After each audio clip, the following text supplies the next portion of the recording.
The Volkswagen Passat has been in production since 1973, and since then, over 15 million of these cars have rolled off the production line. How has it been so successful? Well, it's always been offered as a reliable and well-made saloon car, but for a reasonable price. This latest car looks to build on that ideology, while giving buyers slightly more luxury than they used to. However, with so many other good rivals on the market, the Passat has a tough job on its hands. This car was first introduced back in 2015, but is underpinned by the very latest chassis architecture. This Passat is now the largest version ever made, which should translate to greater levels of interior space and comfort. The front end styling of the car is classic Volkswagen, with a large and prominent badge, as well as sharp angular lines that really eradicate any doubt about who makes this car. But the styling may be a little too subdued for some, especially those who want to stand out. There's plenty to like about the Passat's interior. It's well put together, but then lower down there are some harsher plastics, and when you consider that some of these cars are retailing for upwards of £30,000, that's not quite good enough. All cars get a nice touchscreen display, which integrates DAB radio and Bluetooth connectivity. The Passat's conventional dials have been replaced by this excellent TFT screen, which will be familiar to many drivers of Audi's current generation cars.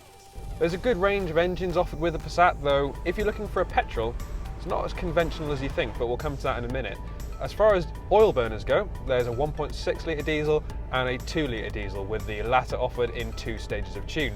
Now if you're looking for something with a little more punch, there's also a top of the range twin turbo diesel with 4-wheel drive, which is a little bit quicker than the rest of the range. Now I did mention before about a petrol engine, and that unit is linked to an electric motor in the Passat GTE. Now that is claimed to offer 133 miles per gallon.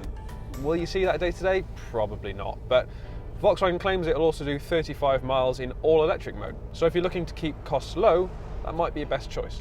Up and running, the Passat feels much like its predecessor. It's got good levels of body control, and it rides really nicely. Road and wind noise are kept to a minimum too. There's not much steering feel, but that doesn't make it difficult to drive. You just don't get much feedback from the front wheels. If you're looking to keep costs down, the Passat is a smart choice. Most cars will return around 70 mpg and emit just 110 grams of CO2 per kilometre, which isn't bad for a heavy 4-door saloon. The Passat offers a compelling argument for itself. It's well spec'd inside, it's solidly built, and it rides nicely too.